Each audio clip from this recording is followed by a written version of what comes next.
नुसता पैसाच भाऊ, आपला धंदाच न मारणार आहे. फ्रांचायसी करत होते ना भाऊ, आलोय आता नुसत्या नोटा नुसता पैसा.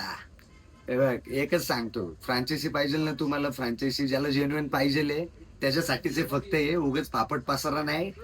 टाइमपास येतो भाऊ, मला करायचंय. बजेट तुमचं जेवढं असेल त्याच्याप्रमाणेच आपण फ्रांचायसी हे करणार आहे. म्हणजे तुमचं किती स्क्वेअर फीट दुकान आहे, मग त्याला किती बजेट लागेल, किती काय लागेल त्याच्याप्रमाणे नाही का. आता रिसेंटली मुंबईला दिले तर त्यांचं बजेट थोडं आहे गेले.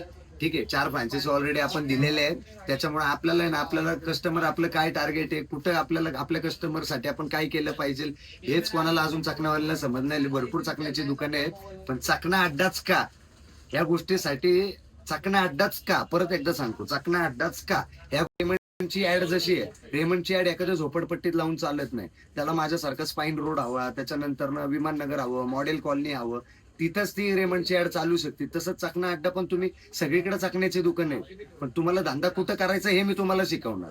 आणि आपलं लोकेशन जे असणार आहे, स्पॉट जे असणार आहे, वाईन्सला लागून स्पॉट पाहिजे, वाईन्सची आपली भिंत एक पाहिजे, किंवा त्याला लागून एखादं दुकान असलं पाहिजे. अजून एखादं दुकान सोडून इकडे तिकडे चालेल गोष्टीसाठी एक लेडी आहे, ती मार्गदर्शन करेल तुम्हाला. त्या मार्गदर्शन त्याच्यानंतर माझ्याशी बोलायचं असेल तुम्हाला, एक काय छोटी फी असणार आहे ती भरायची आहे तुम्हाला. नंतर तुम्ही ती फ्रांचायसी घेतल्यानंतर त्याच्यातनं ती मायनस होईल. फी याच्यासाठी ठेवली आहे की मी ती फ्रांचायसी कॉस्ट मधनं नंतर मायनस करणार की काय, तर जेन्युइन नाही मिळत. जेन्युइन कस्टमर जे आहेत ना, जेन्युइन मला त्यांना टाइम देता येत नाही, हे त्याच्यासाठी मी केलेलं आहे.